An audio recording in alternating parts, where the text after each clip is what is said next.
Welcome to episode 866 of the Wrestling Observer Podcast. Tonight, I recap SummerSlam 2024 from Cleveland Brown Stadium. A lot of things did happen tonight on this particular premium live event because Roman Reigns returns now to avenge what's going on with the Bloodline. But the only thing he does here in basically a rollout of a match, which was the Bloodline Rules match from WrestleMania, kind of replicating itself tonight. But instead of having other outside people coming in, Roman Reigns is the ultimate last person to come out to help essentially Cody Rhodes retain the Universal title by going after Solo Sikoa. You know, obviously for a lot of the issues he has raised and caused, from causing himself to be head of the table, tribal chief, and creating a new bloodline. So that's got to all get addressed soon enough. But before Solo Sikoa could eventually become the champion, Roman Reigns is the only one eventually to stop it. So that's done. Gunther now is the new World Heavyweight Champion. That has now changed. And ultimately, that was one of the last things of the night that ultimately looked like we had the demise, the complete disbanding, the dissolution of Judgment Day. That faction looks like it's done. So that's going to be a factor tomorrow as well. Okay, we got all that has come into play. Understood. Outcomes that we're having from this pay-per-view tonight, I understand. And people are really happy about how this turned out. That's good. That's, I'm not going to complain about that. I see where the outcomes are things that, the crowd at Cleveland Brown Stadium, 57,000 plus, they enjoyed it. I got it. They enjoyed that part. They enjoyed seeing Liv Morgan and Dominik Mysterio, I guess, get the kiss, and then everything that was 2 weeks ago is just completely like, throw it away. I don't know. But I'm going to just go through and try to pick apart all these storylines that culminated. My issue is this.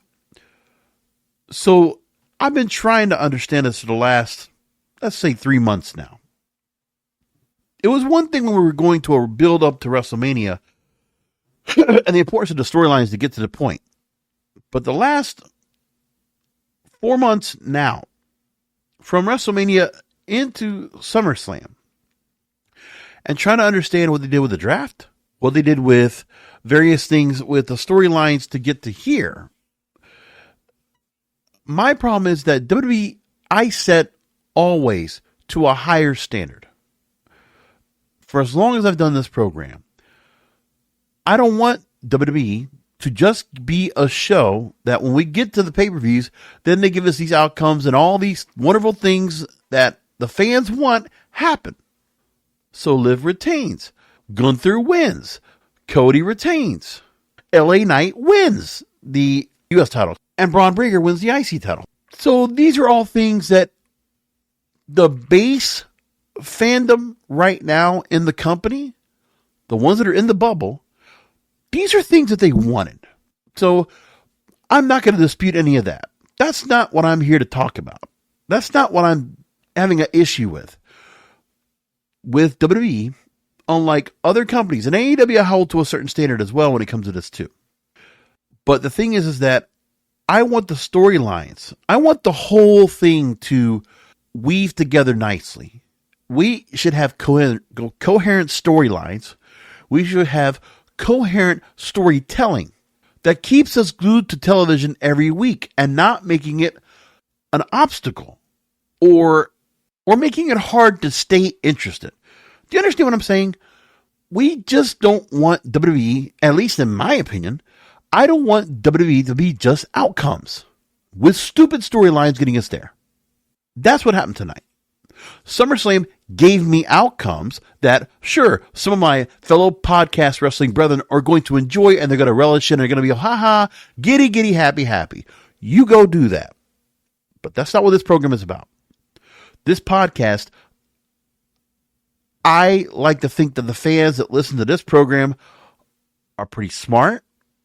They understand what's going on here because I think I've always tried to be a little bit more intellectual.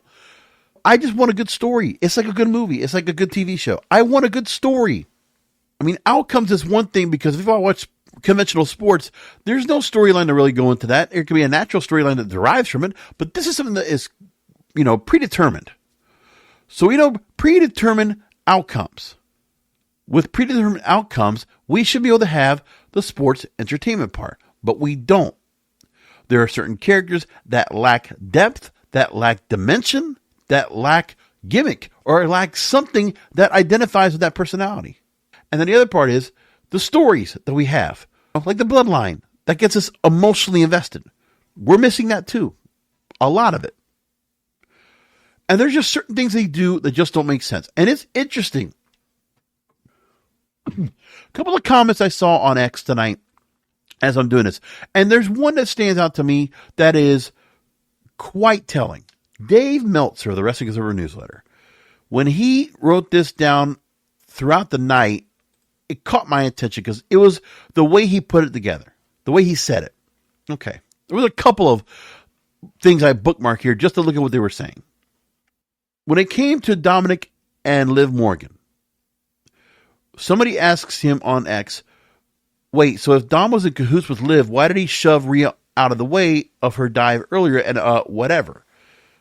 And Dave Meltzer says, it's the wrestling axiom. More important to fool the audience than write a story without holes. So basically, the creative team is incapable of giving us continuity or giving us a storyline that weaves its way that you have, you fill in the blanks from the start to finish. We get a start to finish. Again, the same thing that Vince McMahon was struggling to do sometimes all the time. Plotting the points, getting the storyline so that we can eventually get to the end. There's not a timing to this. I mean, there's a timing when you get to the pay-per-view, but you can stretch this out. You can do things. And to be honest, some of the storylines they talk about on TV that they focus on, they could be using more time to focus on these storylines to get the storylines right. So that when we get to the outcome of the match, I feel more satisfied from it. This is what I'm talking about. Let's go into the matches tonight, and I'm going to explain my point to you because I'm going to break down the matches regardless of outcome. It's just I want us to get to the point where it's logical. I don't want this based on emotion. I'm a guy. I don't judge and I don't do things based on emotion. I enjoy logic. Guys fuel on logic. Women fuel on emotion for the most part. Okay, so into this storyline. The Liv Morgan, Rhea Ripley Women's World Title match. Listen, for what it's worth of that match, all you have to worry about in the 15 minutes plus, these 60-minute matches, right? This 16-minute match is the last 2 minutes where Rhea's about to go ahead and put a chair and hit Liv Morgan with it, only for Dominik to stop Rhea Ripley from using the chair, but then Dominik brings the chair back in after 2 different times that Liv Morgan hits Oblivion, her finisher, onto Rhea Ripley to win. And then at the end of the match, Liv Morgan celebrates outside the ring. Rhea Ripley doesn't understand what's going on, and she sees Dominik kiss Liv Morgan. This time, it's Dominik locking lips with Liv Morgan. He initiates the kiss. And 2 weeks before, we got the whole shtick of, I hate you, I don't want anything to do with you, and we're expected to just think that, I'm sorry, I don't see how anything made me feel like Dominik was going to go towards Liv. Nothing. I know, the backstage stuff from the early couple of weeks. I get that. The times where Dominik didn't necessarily push or shoo away Liv. I get that. But regardless, it's like, there's nothing that makes me feel like, with Liv Morgan's performance, that made me feel like she was able to go and turn Dom around. Doesn't make sense. And then on top of that, it was 2 weeks that Rhea Ripley comes back and she gets a little bit snubbed off from Dominik, like doing the whole China Eddie Guerrero thing. But again, 2 weeks it's gone, and then it's like, okay, quickly resolved because Rhea forces to go out to the ring and then confronts Liv, or Liv comes out, and then, Dom exiles her. Get away. Get out of my life. Only to go ahead and do the turn here. Okay, well, they gave us that storyline. Fine. Okay, You want to go with that? Okay. But explain to me. Rhea Ripley, after losing the belt because of injury, you don't want to put the belt back on her. So I guess what? Rhea Ripley's going to continue to go and chase now. What is she as I said now? And then Liv Morgan the week before does the whole goth thing, turning back the Riot Squad, and she's all pissed off and starting to destroy their clubhouse. There's so much confusion right there. And now Dominik Mysterio, for his point now, he's now anchored with Liv Morgan. We all enjoyed Dominik and Rhea, so they decided to make the change. Fine. But still now, Dominik is now stuck with Liv Morgan. At this point, I don't think Dominik Mysterio, if you're going to go ahead and move on with Dominik Mysterio away from Rhea Ripley, then he shouldn't be with Liv Morgan anyway. He should be on his own. But we don't even know what they're going to do because there's so much cluster right now with Judgment Day because of the whole thing with Finn Balor. And we don't know where his whole head is right now after what he did to Damian Priest to let Damian Priest lose the World Heavyweight title, right? Everything fell apart. My guess is Dom and Finn were both in on it. That, they're not showing themselves together, but something tells me that Dominik and Finn Balor, they were both in on this because obviously we know that Finn Balor was also somewhat involved, the whole room key and other things. So they're going to have to explain that. So what are we getting out of that? Damian Priest now is even going to get a rematch, I guess, with Gunther. But I guess that Finn Balor now has a feud with Damian Priest? I don't even like that idea. I don't. I mean, okay, Finn Balor was one of the original members, I guess. Well, he was brought in after, right? Well, no, he was brought in. Yeah, he was brought in after the fact. He was the third member. And then all of a sudden, he's the one that breaks this all up. And Dominik also the same way goes. So it's I don't know. I don't get all this going on. But the Judgment Day is a clusterfuck. And now this is all confusing and it's all tangled web. Now they got to write themselves through this. But at the end of this, Liv Morgan now retains the title. Why? Do you really feel like she's that over right now? To me, okay, so she got a win over Rhea Ripley. Yes, it was, contested and there's a lot of plunder in this. But, so Dominik is the only reason that Liv can even hold on to the title. And, after what happened with Liv and Dominik left Liv Morgan in tears. I want to understand that now. That, in real life, that never happens. Oh, the narcissistic guy, the guy that treats the girl like shit. And then all of a sudden, the guy goes back to her. Where's Liv Morgan, saying, hey, no, you threw me away. Fuck you. I don't want you back. All I care about my title is my revenge. I already split you guys up. And so the revenge worked. So Liv actually, give me the realistically that Liv actually did canoodle and was able to charm Dominik to go ahead and break off of Rhea Ripley, only to go ahead and be pushed over. I don't understand that. Mommy is over. I don't think Liv is that much over to where they're going to do this here. And now ultimately Rhea Ripley is now a face. She came in as a face. And now Liv Morgan holds on to this and that's not the booking I wanted. That's not the outcome I wanted. But I guess some people, she had Daisy Dukes on. Oh, she wore that netted fish, whatever, that netted stocking look, one piece, whatever, during the SummerSlam, press conference, whatever it was, that, thing they always do. Okay. So, because she's hot, she just had the belt. Is that what you guys think? The fans out there? Oh, because she's hot, let's just give her the belt. No logic behind that. You're just emotionally invested. You're emotionally because you're into her. You're turned on by her. Well, good for you. So Liv Morgan felt nothing in that 1 week. Oh, she just turned right back to her normal self. And now we're just supposed to expect that Dominik Mysterio and Liv Morgan to just go happily ever after, and that's it. And Rhea Ripley gets screwed of the belt, of which she never lost. And you're going to make it so that, okay, because of the injury, the whole idea was she should have gotten the belt back. The revenge should have been where Rhea Ripley got the belt back because of all the shit that Liv Morgan did. So you're rewarding Liv Morgan for being the bitch here and doing all this shit to screw everybody over in Judgment Day. She's ultimately the heel. And I'm saying bitch from the words of what Rhea Ripley would say about Liv. Let me make that clear too. There's more to say about that, but I don't want to say more about this Judgment Day storyline with Liv Morgan and Dominik Mysterio and Rhea Ripley until we see what they do on Monday. Okay.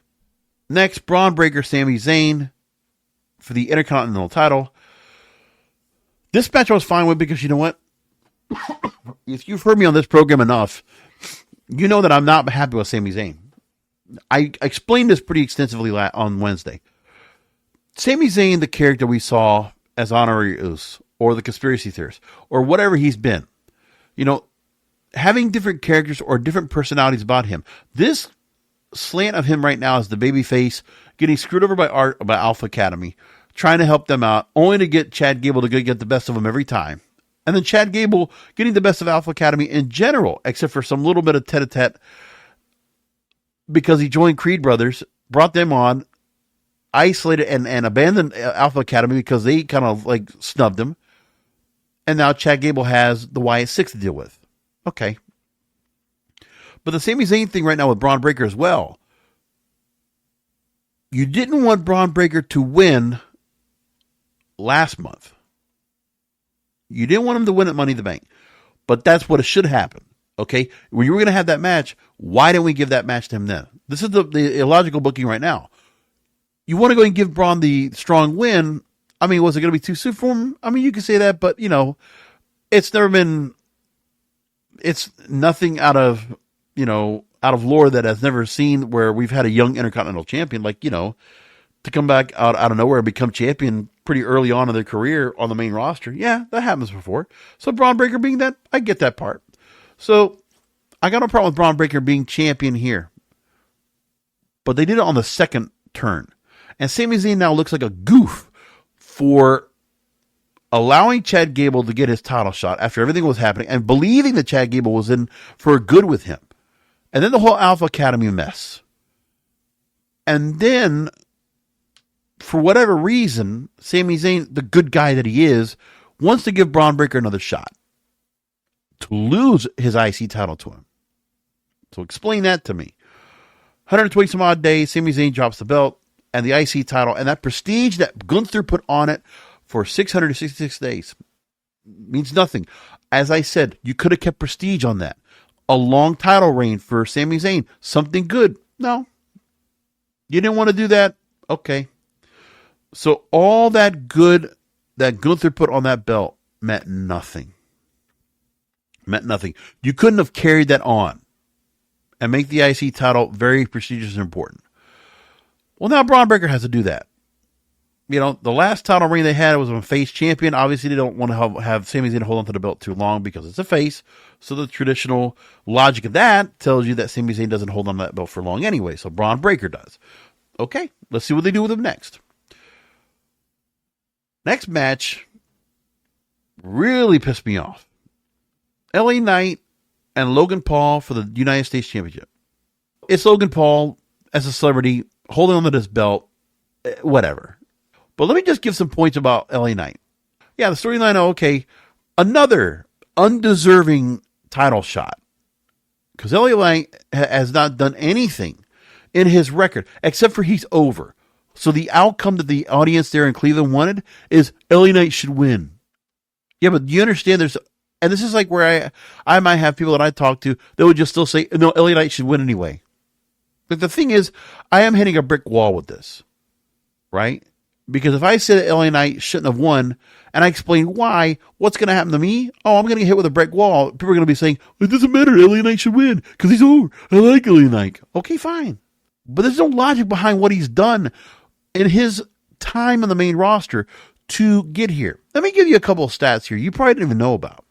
As we know, LA Knight, for him in WWE, this is his first title of any kind in the company, including NXT. His NXT record was 13 wins, 29 losses. Did you know that?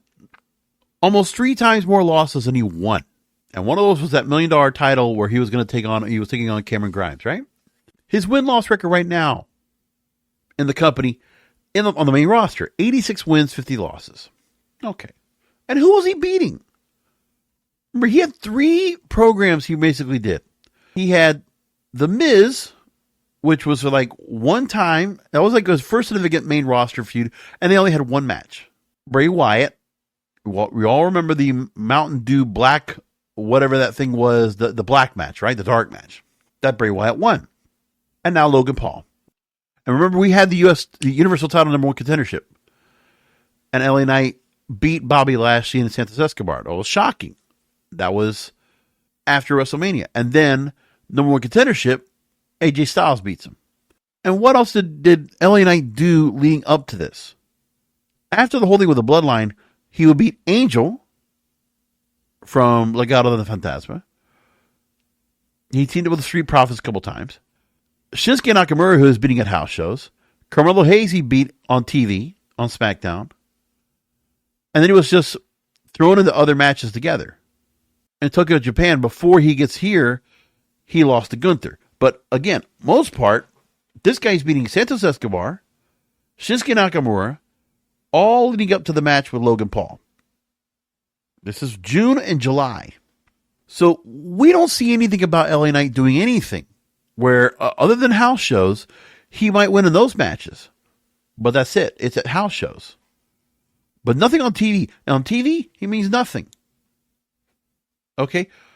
If I had to look at his TV matches, he doesn't win that many. Okay, he did win a couple weeks ago against Santos Escobar on SmackDown. But that was just one match he had leading up to the match with Logan Paul. But there's nothing in his career that tells me, okay, LA Knight spells champion. It's just outcome. That's all they wanted to do was outcome. And Triple H doesn't give a shit. He goes on and says, when he takes a picture with LA Knight, what a ride it's been for real, LA Knight. Congratulations to your new U.S. champion on an unbelievably well-deserved championship victory at SummerSlam. Unbelievably well-deserved. Okay. He's put in the work. He's over with the crowd. After all this time on the main roster, yeah, okay. He is entitled to get this. He's entitled to go ahead and be here and, whatever. Okay. If that's what you want, that's fine. Okay. I mean, he's been around on the main roster since October 2022. And now he's here. But for the most part, he's never had a significant program that he dominated in. He's lost in any matches that mattered. Okay, Crown Jewel, he lost to Roman Reigns for the World Heavyweight, the Universal title. He lost to, he's lost in Money in the Bank. He hasn't done much else in other matches that he's done, right? That's it.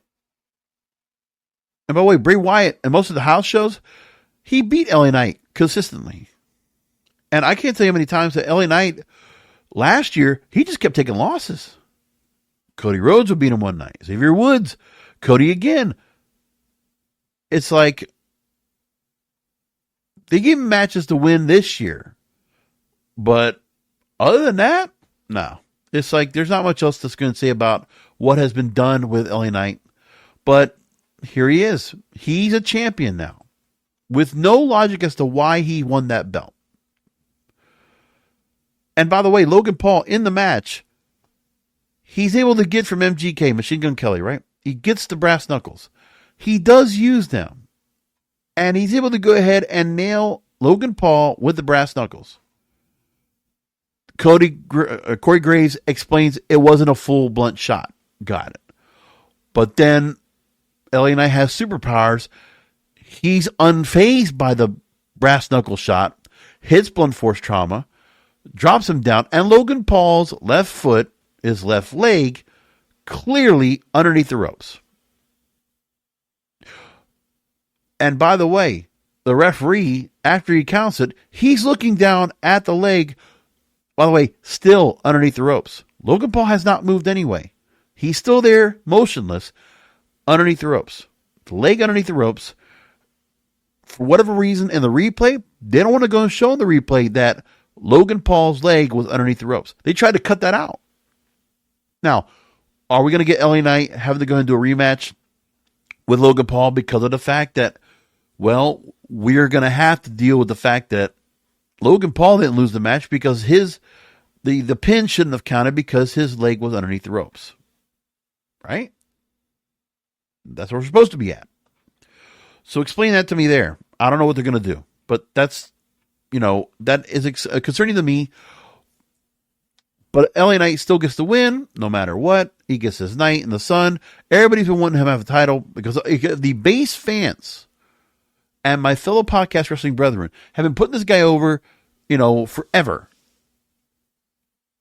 But on the main roster, they have not had him do anything significant to have earned himself a spot where he's won so many major matches and did so many different things to entitle him to the title shot. Do you understand that? I could do the same thing with Bron Breakker. His matches with Ricochet and Ilya Dragunov leading up to Sami Zayn and getting, all of a sudden, here we go, storyline with Sami Zayn and a title program with him. The last 2 months. Okay, moving along. Match number 4 was the one match that was one of the few matches that I thought was booked well. I was like, okay, I got it. Nia Jax and Bayley for the WWE Women's title. Now, they did try to go and pull back that, Nia Jax and Bayley have a long career with each other, and they have played some of that back. But one of the things that was significant that they did in storyline, which now makes sense to me, is the fact that when Tiffany Stratton had her briefcase and she was kind of like getting herself involved, in a match that Bayley was in, and Nia Jax was out there also trolling along, when Bayley decided to go ahead and destroy Tiffany Stratton's Money in the Bank briefcase. Okay, so they destroyed that. Nia Jax now gives her a nice, pretty little briefcase. It's very designer, looks just right for her. Okay, got it. Nothing's going to happen with that Money in the Bank briefcase right now in the meantime. But since Nia and Tiffany right now are best buds, and now we have the storyline where Tiffany Stratton, she shuck and jives with the cash-in on Bayley to distract, and Nia Jax gets the win after all. Like, that's all it was. It was just a muse, a ruse, excuse me, that's the word I'm looking for. It was just a ruse, just to get Nia Jax to go and win. By the way, they only have Nia Jax come out with the Queen's crown once. Like, they didn't bother to let her do anything else with that, or even reference for so much of the Queen thing until very later on. I mean, until tonight, honestly. Because I don't think they referenced the Queen of the Ring win as to why she was getting the title shot from Bayley in the first place. Like, keep referencing the fact that Nia Jax won the Queen of the Ring to get her title shot against Bayley at SummerSlam, and she wins. Again, because of Tiffany Stratton. And now Bayley and Tiffany Stratton can now have a feud. Great. And Nia Jax is champion. So that booking's all logical and fine with me. See, that makes sense.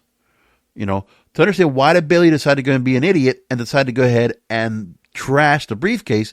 Now we get the retribution. Okay, that makes sense to me. Logic. There you go. That's good. Okay, Drew McIntyre, CM Punk. 17-minute match. Let's lay it out. A couple of things they didn't make a big deal about, but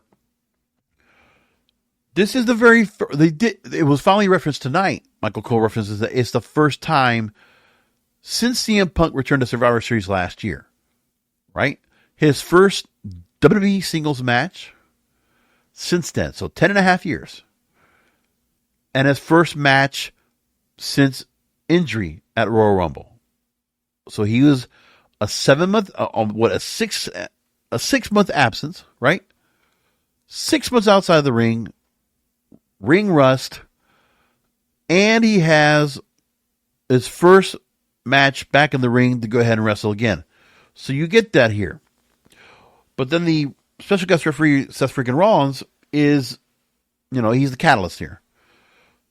My problem is that Seth Rollins, to bring him in now into this match when we never even got the first chance to see them in a match together, CM Punk and Drew McIntyre. Like, I wish we could have just had the match with them and be done with it.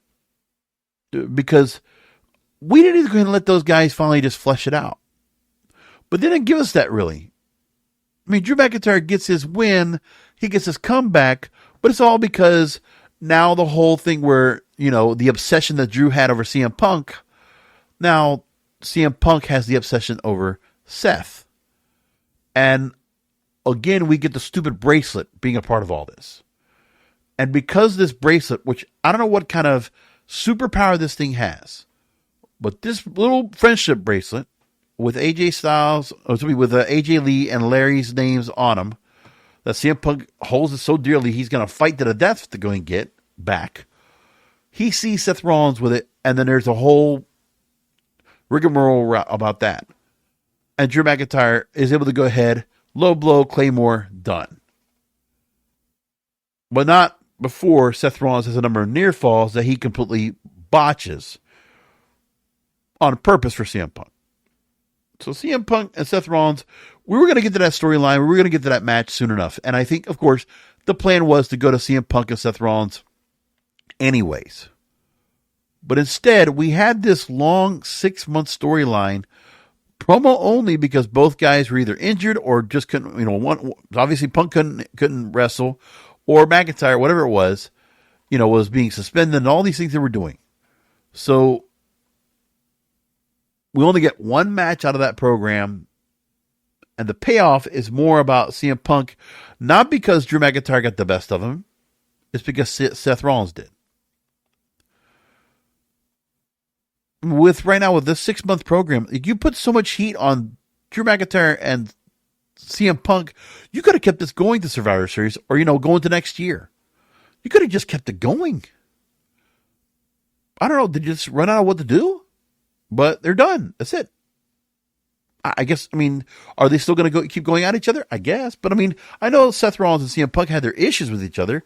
They didn't do a great job of kind of building that heat up on the promo leading up to it on Monday night on the Go Home show. But now we're here, and okay, they decided to go and do this route. Fine. And now what? Okay, now we're going to get to the point of Drew McIntyre. He wins this match. Whatever. Now he's not mad anymore. And CM Punk and Seth Rollins now have problems. Make sense. Don't like that finish, but the outcome was Drew McIntyre won, and now CM Punk and Seth Rollins have their thing. So, outcome. Everybody's happy about that. Fuck the storyline. But I don't want to say fuck the storyline. I like the storyline. I want a good storyline so I can enjoy the matches. Give me that. Let's get to the other part we got here. Okay, another match I'm very confused by and upset with. Gunther and Damian Priest. 16 minutes in this match.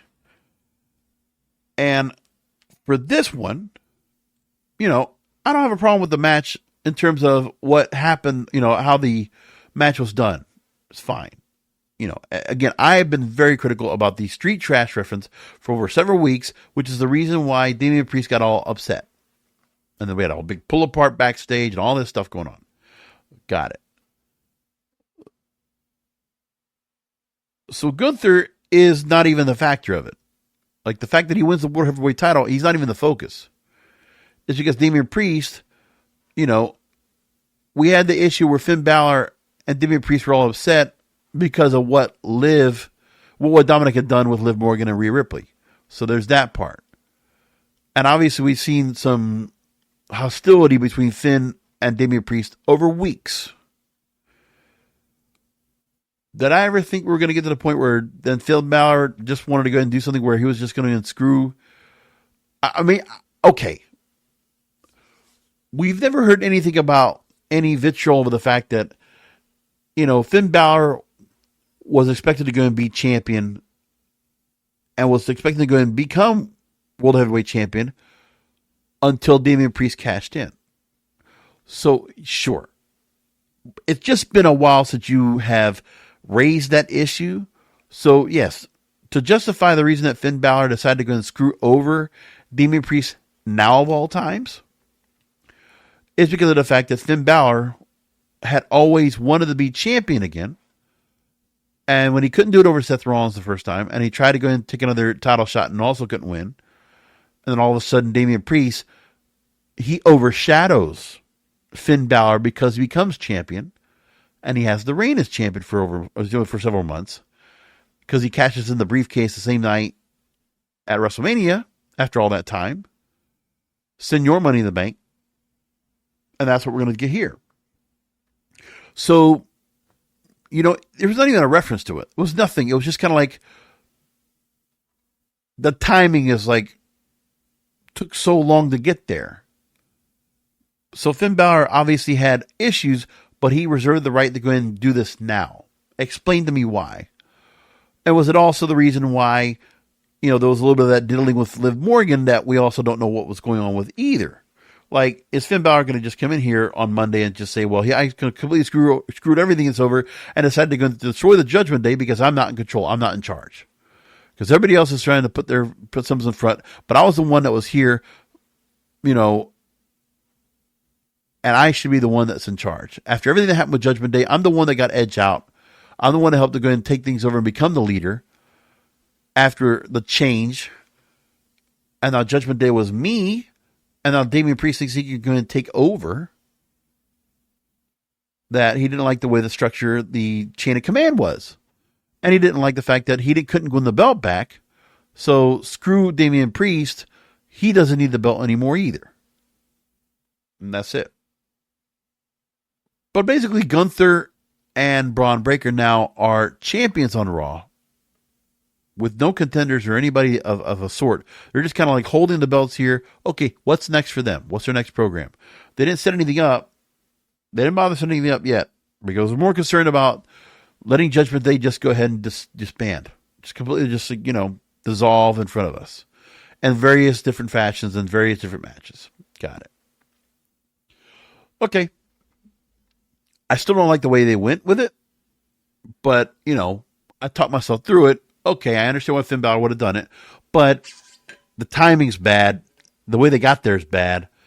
And, they need to go and tie all this up. Like, please do me a favor and tie all this Judgment Day shit up on Monday. Let's get started on that. Because of SummerSlam, because it's a big moment, Jelly Roll offered the song he put on the Twister soundtrack, Dead End Road, which is a good song, by the way. I liked, and Twisters actually was a decent movie. I liked it. So Jelly Roll gets out there. Obviously, he's a big deal. Anything he's doing right now will obviously get headlines. So he gets to go ahead and take out Austin Theory and Grayson Waller. They're left as, fodder. They're always the punching bags. So what was it? Austin Theory gets choke slam, and Grayson Waller gets a 5-knuckle shuffle. Anyways, whatever. Finally, Cody Rhodes and Solo Sikoa, Bloodline Rules match for the undisputed WWE Championship. Okay. And that match, about 30 minutes for it. And yeah, once I started seeing what was happening here, at first we didn't see only Solo Sikoa coming out for the Bloodline. But yes, they basically took the format of the match. Like, they produced a match the way that the Bloodline Rules match was done at WrestleMania. Except different people came out at moments to create the plunder. Right? Ironic that they decided to go and do that tonight as well. But, I get it. But it was like very predictable that you'd see it coming. So, first of all, you see Pharaoh, the dog, with Cody Rhodes. And then we see Arn Anderson saying he's got backup. Okay. Now, as I said, this Bloodline Rules match was very much the same thing like we saw Roman Reigns when he took on Cody Rhodes at WrestleMania. Fighting methodic, slowed down the match.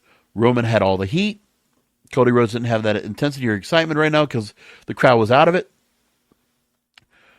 So, in the WrestleMania match, we had the Usos interfering. This time it was Tongan interference, Tama Tonga Tangaloa. And then we know, of course, we had different people coming out to attack. So it was Kevin Owens and Sami Zayn and Jey Uso and all that stuff, right? They were all coming out to help out Cody Rhodes. This time it was Kevin Owens and Randy Orton to neutralize. They get the Tongans out. And then again, back to a one-on-one. But then last time was Solo Sikoa helping out with Roman Reigns. But this time was Jacob Fatu. He's in the role now as a enforcer. He jumps in. But we don't get Cena and a Rock and Taker like we did at WrestleMania. No. But they did something just as epic. Because as Solo Sikoa is getting ready to go ahead and finish off Cody Rhodes, Roman Reigns comes back. Haven't seen him in 4 months. Me, it's too premature to see him come back. And the reason I say that is because I feel like the Bloodline storyline, it wasn't even fleshed out yet. Like, if you wanted to have like a real build-up where Roman Reigns should be like so frothing at the mouth, pissed,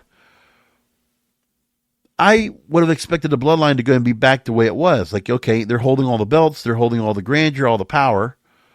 It was only Friday night that Tama Tonga and Jacob Fatu won the tag team titles. And that tonight, Solo Sikoa would have won the undisputed title. Like, if you're going to have Solo Sikoa win the title, then I can see Roman Reigns coming back. But they're not going to do that.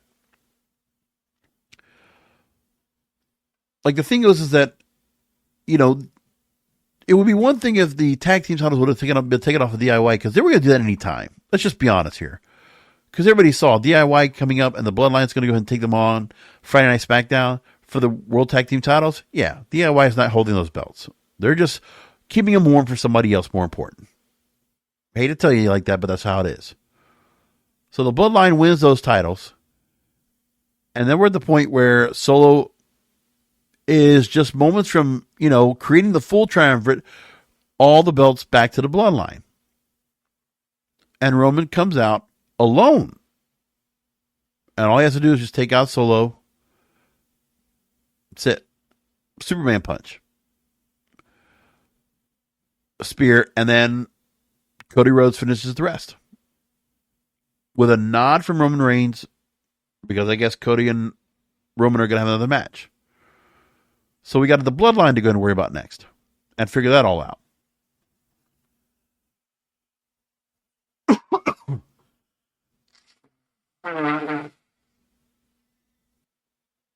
So I guess, do we have Roman now? I mean, you know, he's not back with the Bloodline. He didn't have any backup with him. It was just Roman. No Paul Heyman, no Usos with him, nothing. Just Roman on his own. And everything is still convoluted. There's like so many pieces that are outside of each other. Remember, we haven't seen Jimmy in months. I guess he was injured. And Jay's still back over there at Raw. So, you know, what's being done with the Bloodline now? I mean, are we expecting that Roman Reigns is going to take this new pseudo Bloodline and like keep them and then just take the leadership back from Solo and that's it? Like, these are all Solo's people. You know, these group of thugs that he brought on board. I don't understand what they did here. This was done early. Like, the Bloodline had not done anything yet. Remember, all they were doing was just beating up with Cody Rhodes, Kevin Owens, and Randy Orton. That's all they had done. Like, or they would get beat up themselves. Like, that's all we got. And then what? Leading up to the match, Cody Rhodes is seeing his friends getting beat up and taken out. And that's it. But what else did they do? Like, the Bloodline hadn't done anything yet. I mean, that's all it was. I mean, you know, Solo Sikoa, it was weeks ago he called himself the tribal chief and the head of the table. And he took out Paul Heyman. And it took, you know, weeks for Roman Reigns to come back. So that's not been fleshed out well either. And that's the other thing I have an issue and contention with. But, okay, we're here. And they decided on it. All right, fine. Okay. So, going to have to leave it there and just say for the fact of the matter is that, you know, what else am I going to say about this? Except for the fact that Roman Reigns is back. That's great to see him back. But, I mean, what do they have ready for him to do? That's the part. Like, I'm so confused with so many storylines. Everything that started off with Judgment Day, we can speculate as to where everything happened, why it did. But we want it fleshed out on Monday. And the Bloodline, we need to get that fleshed out on Friday. Like, let's get this all figured out. I hope they do. Because it's just confusing to me. It's outcomes that everybody else is going to talk about. And like I said, I've taken about an hour to go and talk about all this. Because it's the outcomes that everybody cares about. But on this program, storylines matter. Because I'm not going to just treat WWE like a wrestling company. This is still sports entertainment to me. So give me sports entertainment. That's it. That's the Wrestling Zero podcast. We're going to flesh all this out on Wednesday. We'll figure out what they do. So come back this Wednesday and remember that this is the Wrestling Zero podcast because wrestling needs us.